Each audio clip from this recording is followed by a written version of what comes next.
not being as bad. What as about driving. backing up the hill and not dragging it? Does that still take some pressure off of that wheel? If we're going backwards and it's not a lead wheel, It takes some, but tail not. wheel? It still has the pressure. Anytime you drive that wheel, it's a fleeting resource. But how fast it's depleting, we don't know. When we start drawing too much current, the wheel will be declared bad, and we can't use it anymore. And that reaches a point. Every day that we do a drive, we get data on the wheels and how much power that they're using. And each of the wheels uses about the same amount of power, but we started to notice that this right front wheel was using more power than the other 5. And this, as time was going on over the course of several weeks, this was getting worse and worse, and it was getting worse at a faster rate as time went on. So we became very worried that eventually this wheel was going to fail if we kept using it the way that we were. And doing that with 5 wheels would be really tough. Right. So Not doing that.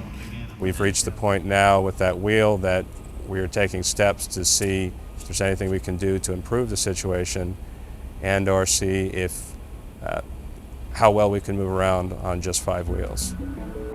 What we're doing out here in the Mars testing area is we've taken a rover, we've disabled the right front wheel, and we've been moving the rover around with that wheel disabled to characterize how it will move around. The rest of the wheel drives are behaving as though they did the first day we landed on Mars.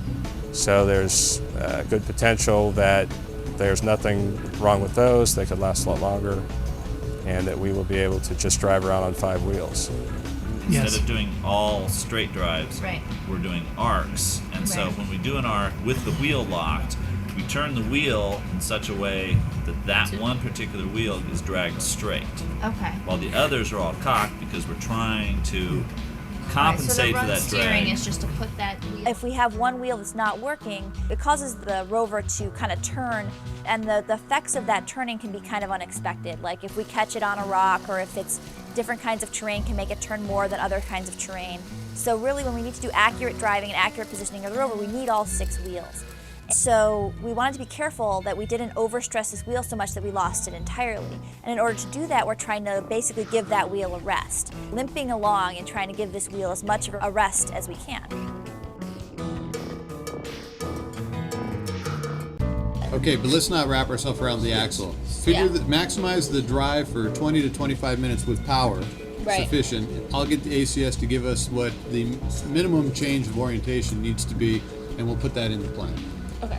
So during some of our driving, we try to just drive with the other 5 wheels and compensate for the turning of the vehicle by that dragging wheel, and then use all 6 wheels to get us accurately to our target once we've covered some distance with 5.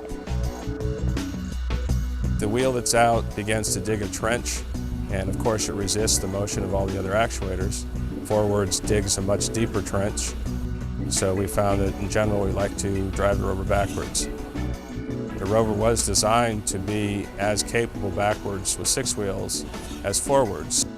We are going uphill backwards, slowly inching our way backwards uphill. I think the Spirit rover will probably be driving backwards a lot from here on out.